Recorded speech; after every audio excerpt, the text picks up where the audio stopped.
We're excited to have Professor Jenkins here today. She's going to talk a little bit about her journey. Many of us have been on the CNE journey, and we know how exciting it is to pass the exam. So first of all, we want to congratulate Professor Jenkins. How are you feeling this morning?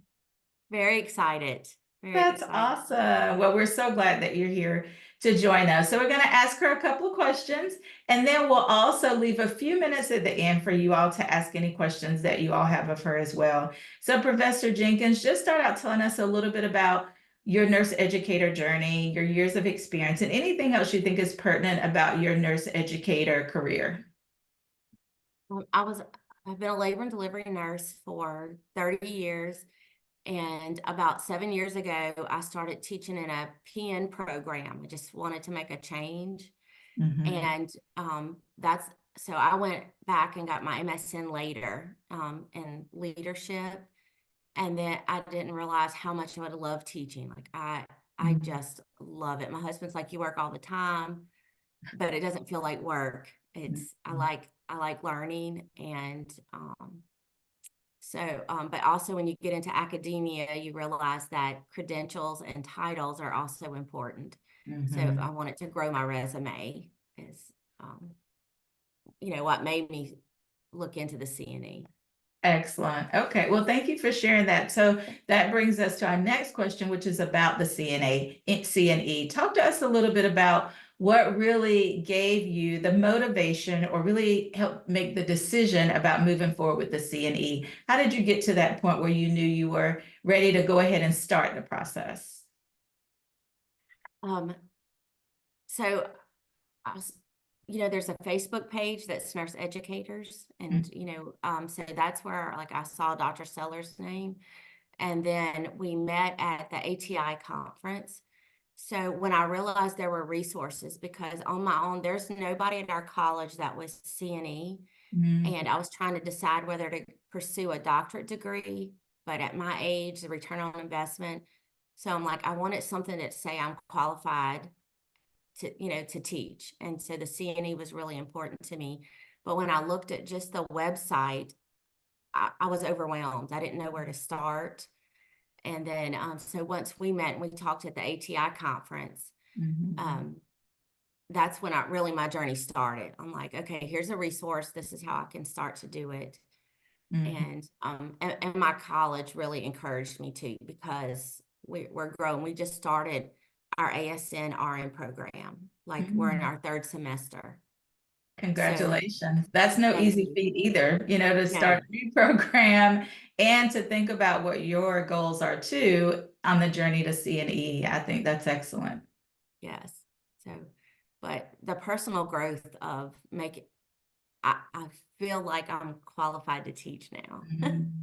I You know. know, Yes, and you absolutely are. You were even before the CNE, but I think you're absolutely right. So many of us feel the same way. It really is that validation that we have mastered these competencies that are listed by NLN. And I think many colleagues today can really resonate and relate to your feeling that you're having, Professor Jenkins. So let's talk about those feelings. You've mentioned already some great points related to what helped you make that final decision that you were ready to move forward. And I remember us meeting at ATI, and I do remember picking up on a little anxiety. You were very honest with me, which I always appreciate. It's a great time when we go to conferences, since this is what I call conference season. We get to meet colleagues in person and really get to understand the services, the programs that they provide. So it was a delight to meet you in Utah at ATI. And I think conferences, not only are they about networking, but they're also about learning, as we know, and then just having a little bit of fun. I think it's a great combination for all three, and it can be so impactful on our nurse educator journey. So now we want to talk a little bit about some of the barriers that you experienced. You've mentioned some already, which were centered around the resources. Talk to us about what resource you chose and how it has impacted your success now that you've crossed that finish line. well, once we met at the ATI conference, my learning style, plus I was very intimidated. And Mhm. so when I met you, I knew I needed to go to the in-person course. And that made all the difference. Like when I committed to go to that, and then the people that I met at that class, there were LPN instructors, there were graduate instructors, so everybody from all levels, but we all had the same questions. Mhm. And so I learned, brought away so much. I made contacts that I stayed in contact with from the course. And then when we had talked about Lourdes, she was in my class. I still remember everybody kept talking about Kolb's model. Well, I really didn't have a background in the learning theories. And so I just soaked all that in and made notes. I learned so much from that course. Mhm. And then afterwards, we stayed in contact and we would ask ask questions. But when Lourdes passed, that really boosted my confidence. Yes, we were so excited for Lourdes, and we met her at a conference as well, at the GAIN conference. And then when we had a chance, like you mentioned, to bring groups together, a group of colleagues from around the country, we started offering that masterclass in person 3 years ago. And it's funny because it was never part of our strategic goal to offer an in-person masterclass. It was really our early adopters that said, you know what, you're missing a piece. For those of us that learn best in person, and I'm actually one of those, when I was on my journey, I looked specifically for an in-person class. I didn't want a virtual or online class. I didn't want self-paced. I really needed that connection in person, exactly what you're talking about, Professor Jenkins.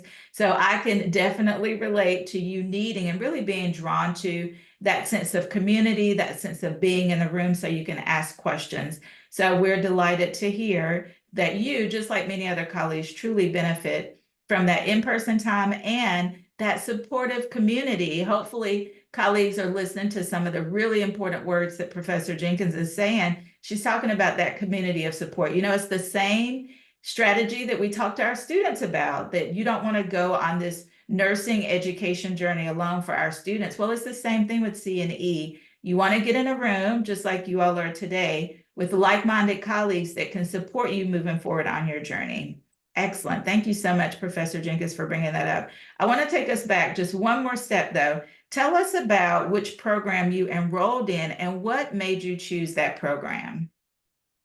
Well, I did the master class and then I did the boot camp because I needed to. So the master class, I left the master class with the book and the 7-week, like I laid out a calendar and, and followed that. And also like I went ahead and registered for to take the test. Like I had to commit to it. And so if I hadn't have left there with that information, I'm not sure I would have had the courage to stick with it. But then the weekly, like the boot camps and the flexibility that if I couldn't make it live, I could pull it up. And then the schedule, that was in their booklet that we got would tell you which boot camps and which classes to go pull off from YouTube.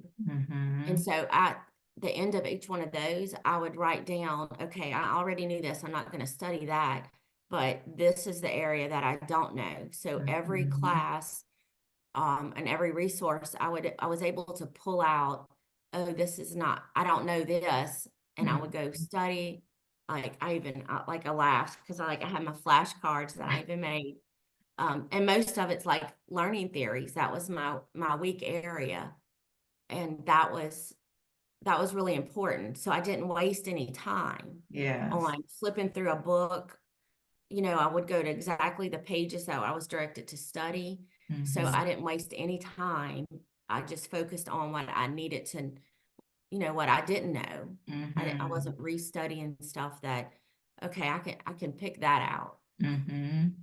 Yeah. And I think you develop so many great study strategies as you move forward in the CNE in 60 Days program. So that's part of the decision that Professor Jenkins made as well. And that's what we would encourage all colleagues. If you're on the journey to CNE, pick the program that is going to work best for you, making sure that you use only the recommended resources, because that's going to help you stay focused, just like Professor Jenkins did, and get to that point on that 7-week study plan. When you get to that last week we only want you focusing on those top 3 gap areas, ideally, but if you have 5 or so, that's still a great way for you to focus on those specific content areas so you can feel more competent, yes, but also confident. Remember that based on the data that we continue to collect, it's been consistently the same.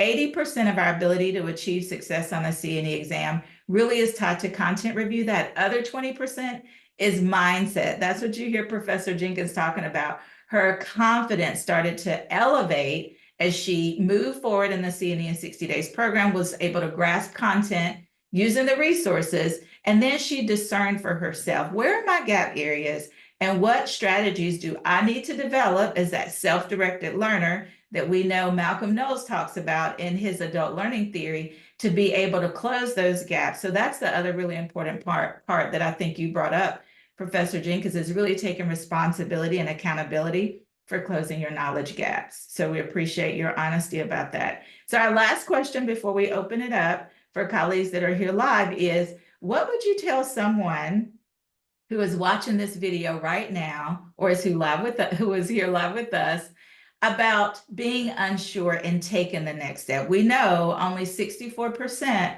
of colleagues were successful on the CNE exam in 2023. So what is one word of advice that you would say to those that may be unsure right now about next steps, or even if they want to take the CNE?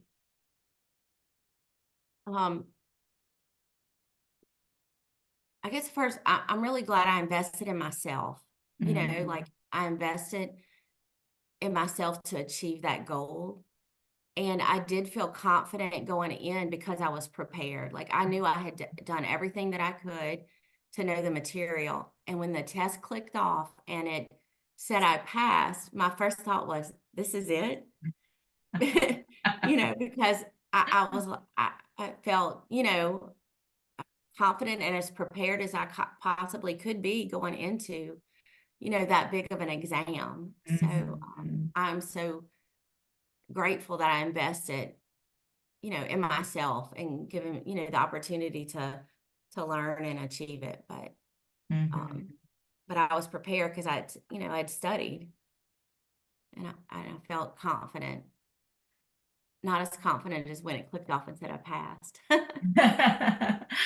I know. Well, I think those are excellent thoughts to share with colleagues here and those that are watching the recording. Boosting your confidence really is tied to proper preparation, using the right resources, being able to focus, even though we know life will continue to happen, and being able to really work through any challenging situations you have to stay focused. And then moving forward to take the next step really is about getting in that community, you know, surrounding yourself with people that will help you stay motivated and focused. So we appreciate you so much, Professor Jenkins. And again, we're so happy for you. Congratulations.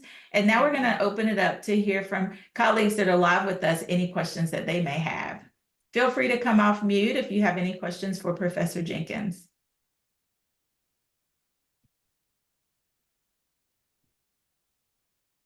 Okay, I'm not seeing any questions. So thank you again, Professor Jenkins. We appreciate you joining us. Any parting words you want to share, or any other thoughts for everybody that may be watching this? Good luck. And you know, it's commit, you know, like commit the time to it. You know, and it's not as much time if you know, you focus and you find those areas that you need to study, but it was worth it. And I'm just so grateful. Yes, thank you so much. Those are great parting words. Dr. Alexander, Dr. I Sellers, saw you come off mute. Yes, go ahead. I do want to say something. I don't want to, I just want to say something as a comment more so. First of all, congratulations, Dr. Jenkins. That is great accomplishment, trust me. But the one thing I wanted to share with you is when you started out, you said you thought about doing the doctorate and then you thought about doing the CNE. Do not discount yourself. You can do both. The doctorate is not a return investment. The doctorate is an investment in yourself. That's the way I looked at it. When I got a PhD something many years ago, but when I did it, it wasn't about doing it. That wasn't one for checking the box for my academia or, to get a better job, or it was about me to show myself that I could do an exercise in endurance to get to that level. You just did that with the CNE, right? And Dr. Sellars will tell you, I took a long time before I took the CNE. My problem was that 20% confidence in my test anxiety. So I have horrible test anxiety. So I just wanted you to leave here knowing that you don't have to stop. You can go back for that doctorate. You are doing it for you this time. That doctorate is yours. Okay. Thank you. I appreciate that. Thank you. That is great.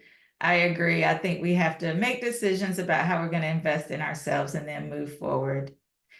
Well, thank you so much. We're going to go ahead and transition now to talking about our content for today.